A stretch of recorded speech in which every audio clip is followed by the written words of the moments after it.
ஓம் நம சிவாய. ஓம் நம சிவாய. அனைவருக்கும் இனிய வணக்கம். ஆன்மீகம் ஸ்டார்ட்ஸ் உங்களை அன்புடன் வரவேற்கிறது.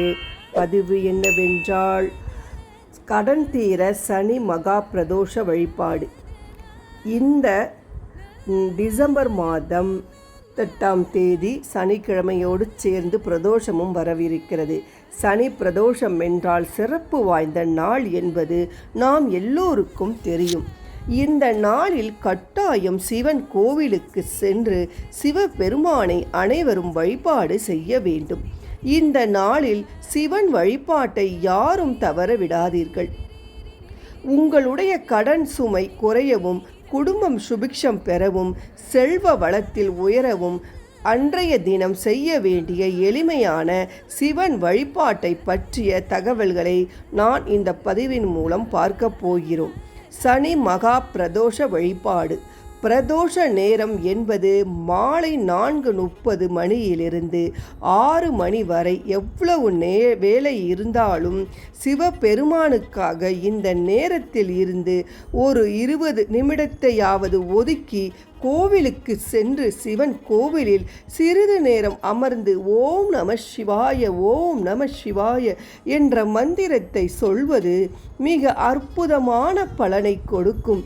நந்தி தேவருக்கு ஒரு கட்டு அருகம்புல் வாங்கி கொடுத்து விடுங்கள். சிவபெருமானுக்கு வில்வ இலை வாங்கி கொடுங்கள். குறைந்த பட்சம் இந்த 2 பொருளையும் வாங்கி கொடுத்தாலே போதுமானது. அதற்கு மேலே அபிஷேகத்திற்கு தேவையான பொருள் பழம், தேங்காய் உடைப்பது எல்லாம் உங்களுடைய சௌகரியம்.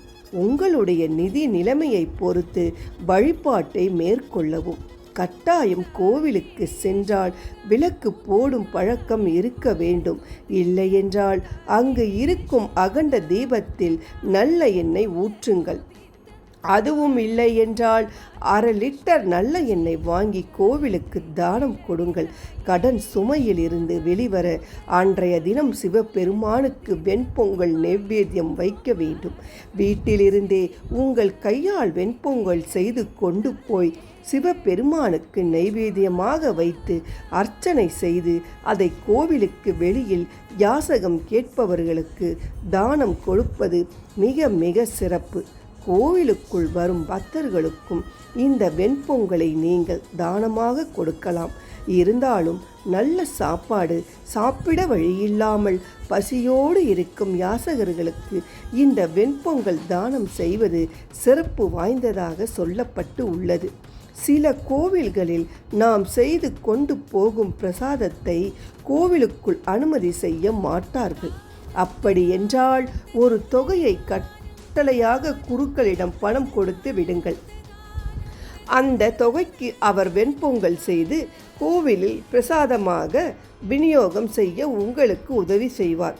இது போல எப்படியாவது அன்றைய தினம் மிளகு போட்ட வெண்பொங்கலை சிவன் கோவிலில் உங்கள் கைகளால் அன்னதானம் செய்துவிட்டால் போதும். அது உங்களுடைய கடன் சுமையை படிப்படியாக குறைத்துவிடும். நம்பிக்கை உள்ளவர்கள் மேல் சொன்ன சார்ந்த இந்த பரிகாரத்தை செய்து பலன் பெற வேண்டும் என்று சொல்லிக்கொண்டு இந்த பதிவை நிறைவு செய்து கொள்ளலாம். நன்றி, வணக்கம்.